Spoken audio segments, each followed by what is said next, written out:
Hello, friends! Nagsusum nga mag-isa eh. Ito pa ako, friends. Ang sarap-sarap pumupo dito, friends. Ang ganda ng atmosphere, ang ganda ng everything maganda. Kasi dinadayo nga itong place na to eh. Dito na tayo. Ano na ba yung kwento ko sa inyo? Next time, friends, magkwento ako ng about sa revelation ko in front of the camera. Maybe not now kasi very maaga pa siya, no? Kasi may nangyari nga sa akin dun. Basta, saka ko na lang ikwento. Kung nakaintindi kayo ng Korean, nandyan sa wall ko, ang nangyari sa akin, kinurian ko na. Alam mo, friends. Kasi pag ang kahoy na punong-puno ng bunga, na hinog, talagang hitik na hitik, binabato talaga yan. At hindi basta-basta yung magbabato dyan. Mabibigat. Bibigating tao, ganun. Pero alam mo, friends, kaya ko nang ipaglaban ng kamatayan, hanggang kamatayan ko, si Jesus Christ. Eh, doon tayo sa sa totoo. Ayokong, basta, kung ibabase mo sa mga revelation ko, hindi ko kaya. Ang ginawa ko, talagang, kaya sumabog ako, friends eh. Kung maintindihan nyo ako, sumabog talaga ako. Alam mo yung vulkan na sumabog siya talaga.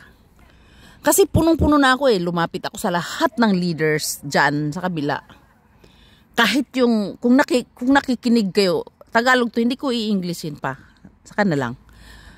Meron kaming leaders na from Harvard University. Din daw yun. Sa college ba? Sa Harvard. One speaker siya namin nung nag-seminar kami ng 1 week. Sumulat ako sa kanya ng 21 pages. Tapos nag-usap kami sa isang place about my revelation. Sumulat ako. They did nothing for me. All of them. Lahat ng mga leaders lumapit ako. Kasi para akong naguguluhan ako ba? Kasi pag nandun ako, umiiyak yung puso ko. Parang tinadtad ng pinong-pino. Nagdurugo siya, ganun. Kasi sabi ko, bakit nandito ako? Eh, marami nga akong revelation, di ba? Siguro, time will come na truth will rebuild, no? Time will come. Not now, siguro. Mayroon akong mga uni sa Gidokyo. Alam mo yung Gidokyo? Christian church dito sa Korea. Malalaking Christian church. Pero alam mo yung tipong, hindi ako nakikipag-away. Ayaw kong makikipag-away. Parang useless sa akin. Gusto ko lang marinig. Gusto ko lang marinig yung revelation ko ba. Mula straight from heaven. Yun nga yung leader nga, pinagsabihan ko dyan sa sa kabila, diba, na church. Talagang kinikilabutan siya pag nagkukwento ako. Meron akong chosen one dyan. Siya yung nagsalita para sa akin. Na ganito ako. Na siya yung nagsabi na siguro it's about time for me to get out there. Kasi iba yung nagpapakita sa akin eh. Oh, si Jesus Christ ito. Iba sila. As I say, iba sila. Iba rin ako. Iba ako, iba sila. Eh, ito nga eh, nakita mo yung daliri natin, di ba? O, yun mo, nakita mo? Nakita mo ang daliri natin? Nakita mo, no? Hindi siya pantay, di ba? Oh. Nakita mo? Oh. Pantay ba? Hindi. Oh. Iba sila, iba ako.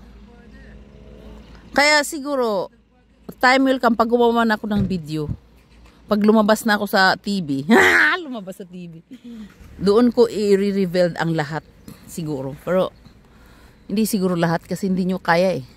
Abutin tayo ng 100 years. Pag ikwento ko lahat yung revelation ko sa inyo. Oh, who am I, diba? I'm not worthy. Oh, pero I know na siguro yung nasa taas, mag-pick up yan siya ng tao ba, na ordinary yung tao para marinig yung mga mga gusto niyang ipagawa sa'yo. Alam ko, mayroon akong mission talaga eh. I know. Pero, dandaan lang kasi hindi nyo maintindihan eh. Ako nga, kayo nga, nahirapan yung mga chosen people ko, nahirapan kayo eh. Hindi nyo kaya, di ba? Sabi nyo. Pero alam mo yung chosen people ko dyan, mga leaders yan sila. sa kabila. Alam nila kung sino ako. Pero wala rin silang nagawa. Kaya sabi nila, very sorry sila sa akin, no? Kasi lumapit talaga ako, umiiyak talaga ako. Sobra yung luha ko. Alam mo friends, nung nakapasok na ako dito talagang, yung nakaluhod ako nagdasal, nagtulo-tulo talaga yung luha ko. Hindi ko, not knowing why. Yung ganun. Tapos nung pag nandun ako sa kabila, yung puso ko sabi ko, bakit ako nandito? Hindi ito yung revelation ko, hindi ito eh. Iba.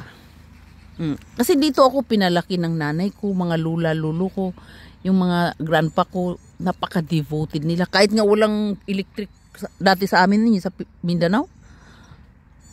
Sus ko, nakapikit talaga yung nagbabasa ng Bible talaga, yung mga lula-lulo ko talaga. Grabe nila ka-devoted talaga, sobra. Yung mga lula't-lulo ko sa side ng mother ko. Tapos yung anak ko siguro, parang siya yung nag-harvest ba. Madaling araw talagang iiyak ka ng tagok, luluha ka ng tagok sa anak ko. Pag super cute yung anak ko na yan. Bye bye Lilibitong, saot ko yan, salot. Grabe, dami ko nang na-share sa inyo, paboy. I love you too. Hindi na